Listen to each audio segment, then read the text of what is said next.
कोण आले? बाबा हा बोल. माझ्याकडे मूवीची 2 तिकीट आहेत, तू येणार का? मूवीची 2 तिकीट आहेत. चालेल मी येतो. पण मूवी 3 तासाचा आहे, मामी पाठवतील का तुला? 3 तास तर नाही पाठवणार ती, पण 5 मिनिटं पाठवेल. थांब जरा मी विचारू. अप्पू, मी काय म्हणतो, आज तुला कुठेतरी बाहेर घेऊन जातो.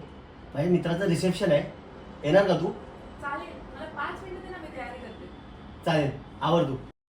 येस 3 तासाचा मूवी पण झाला आणि बायकोला पण काही कळणार आहे. आता बघतो तिचं झालंय का आणि रिसेप्शनला घेऊन जातो. अप्पू चल ना यार, किती वेळ अजून? प्लीज फक्त 5 मिनिटं थांब ना.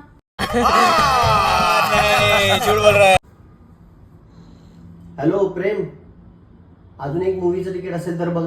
One eternity later.